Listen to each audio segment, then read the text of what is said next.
Oke, assalamualaikum warahmatullahi wabarakatuh. Jumpa lagi dan lagi bersama Capri Uban. Kali ini kita akan bahas tentang kulit apa tadi? Ada yang bertanya tentang kulit telur. Nah, ini yang ada yang bertanya tentang kulit telur. Nah, ini memang kulit telur ini tidak selaku dengan kulit bekecot atau kulit kerang. Jadi sebelum kita lanjut dengan pembahasan tentang kulit telur, tolong untuk subscribe channel Amazing Ternak dan silahkan dibagikan atau disebarkan di sosial media yang teman-teman yang membutuhkan, biar channel Amazing Ternak tetap berlanjut.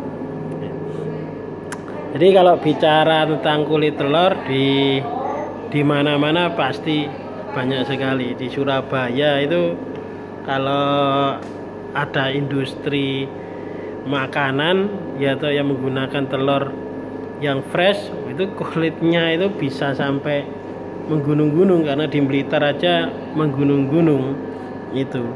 Tetapi ya, ini yang jadi problem. Kenapa kulit telur tidak selaku kulit bekecot sama kulit kerang untuk industri pakan ternak unggas? Nah, jadi ini sering kali ada yang bertanya, Mas, nah itu kan harusnya kulit telur itu lebih bagus daripada kulit bekecot, ya toh, karena kandungannya gini tipis dan lain-lain sebagainya itu. Nah, itu yang dibilang orang-orang, tapi kenyataannya tidak seperti itu. Ternyata kulit telur itu tidak laku. Lakunya di mana? Nah, ini kita lihat di pembahasan kali ini. Sebenarnya industri grade ayam, terus kalsium untuk ayam atau untuk sapi, itu sebenarnya banyak didominasi dari paling tinggi itu didominasi oleh limbah dari tepung batu. Jadi kalau di Blitar itu tepung batu yang granit yang di Tulungagung itu kan dibelah, terus sisa-sisanya kecil-kecil itu diapakan? Digilingin menjadi lembut itu, terus disaring dengan ukuran mikron itu yang ada yang sampai seperti belduk yang lembut itu, wah, sangat lembut sekali. Terus ada yang ke atas. Lah, era yang dulu itu hanya digunakan untuk industri unggas. Jadi untuk kalsiumnya unggas, yang kedua untuk grade-nya unggas itu. Tetapi di era modern ini ternyata industri 5 tahunan terakhir ini, industri pet untuk kucing itu ke atas langit melejit, dan akhirnya banyak sekali teman-teman yang grade-nya yang di atasnya grade ayam itu, butir-butiran itu digunakan untuk lemek tempat pupnya kucing itu. Jadi sekilas dari seperti itu. Nah, kita cashback lagi ke tepung batu. Jadi tepung batu itu sangat murah sekali, ya toh. Itu harganya pokoknya murah lah, paling murah sekali. Kalau dikurskan dengan yang dari tepung bekecot itu ya 1/10-nya itu. Dan itu teman-teman di industri peternakan ini tidak lepas dengan namanya debunya dari penggilingan, itu tidak akan lepas. Contoh industri mineral, ya, atau mineral sapi, industri premik ayam. Nah, itu salah satu untuk biar menjadinya yang bahannya itu cuma 100 gram bisa sampai 1 kilo, biar kelihatan banyak lah. Pencampurnya rata-rata ya dari tepung batu, karena warnanya kan putih. Ada kan lo, enggak, ternyata itu warnanya ada yang hitam terus baunya nganu. Nah itu kadang-kadang uniknya teman-teman itu di tepung batu diwarnain biar customer itu tidak tahu kalau itu tepung batu.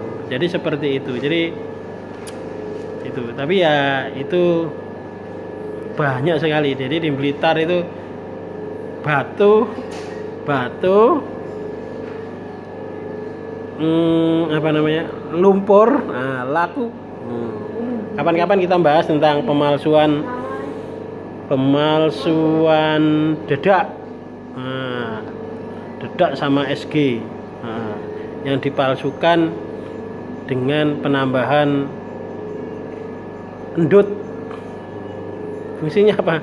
Biar memperberat itu, teksturnya lebih bagus jadinya. Jadi kapan-kapan nanti kita bahas videonya. Nanti kita, kalau kita dapat sampelnya, kita bahas. Kita bahas lagi tentang itu. Jadi tepung batu jadinya seperti itu. Nah, kita cashback lagi, bandingkan tepung telur ini kan harusnya lebih bagus daripada tepung batu sama tepung bekicot. Nah, tapi kenapa nggak laku? Nah, tepung bekicot wah sudah banyak itu.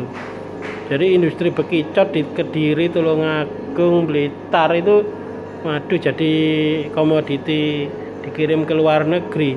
Sedangkan limbahnya terlalu banyak dan prosesnya itu tidak sesimpel yang dibayangkan itu.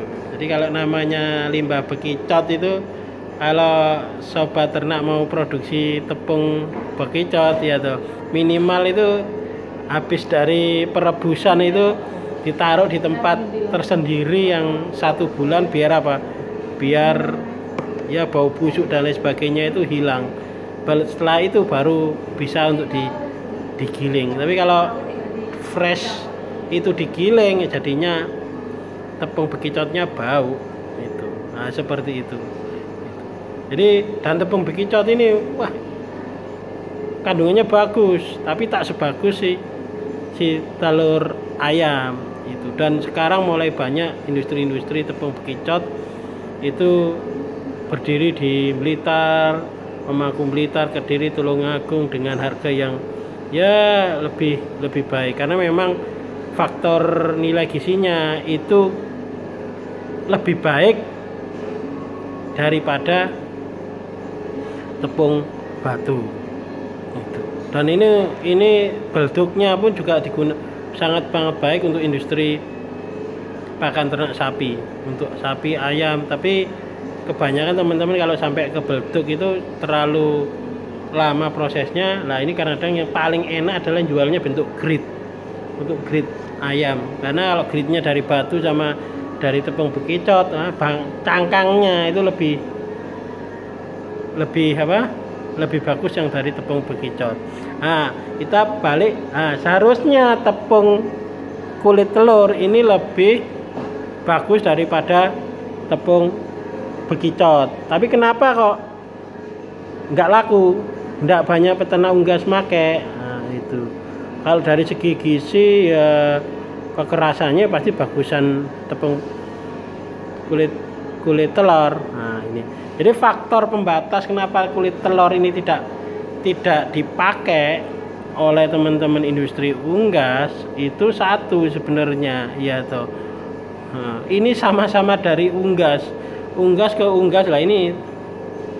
Nah ini yang tidak diinginkan. Nah, kalau unggas ke unggas, nah, faktornya ya toh. Nah, kalau telur itu steril atau telur itu tidak ada penyakitnya, nggak masalah itu. Tetapi yang perlu dikhawatirkan ya toh, ternyata dari tepung telur itu bisa menularkan penyakit ke ternak lewat pakan. Karena apa? Karena di tepung telur itu ada benih-benih penyakitnya lah. Itu yang tidak diinginkan dari teman-teman peternak itu. Jadi kalau secara penyerapan gizi lebih bagus, tapi yang jadi kendala adalah dari segi penyakit. Jadi faktor pembawa penyakit yang masuk ke dalam pakan. Jadi itu yang harus dihindarkan. Jadi karena satu faktor itu akhirnya tidak mau ternaknya kena penyakit karena pakan itu selalu diberikan tiap hari, nggak disenggang-senggang. Jadi setiap hari berikan 3 kali. Mungkin nggak mau si ternak itu terkontaminasi penyakit, sehingga nggak usah dipakai aja telur kulit telur itu. Nah, itu yang menjadi faktor pembatas itu.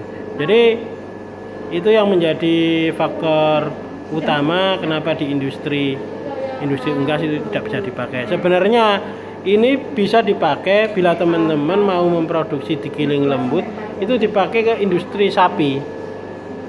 Nah, di industri sapi, terus di industri ruminan lah itu, sehingga minimal bisa termanfaatkan. Yang kedua itu harus di sterilisasi kalau ingin digunakan di unggas, tetapi biayanya akan menjadi lebih mahal itu. Nah, mungkin cuma itu aja yang menjadi problem kenapa kulit telur tidak menjadi primadona bagi teman-teman peternak unggas. Oke, sekian ulasan tentang kulit telur tidak menjadi primadona ternak unggas. Bila Anda menyukai video ini, jangan lupa like, komen, dan share dari video ini ke teman-teman Anda.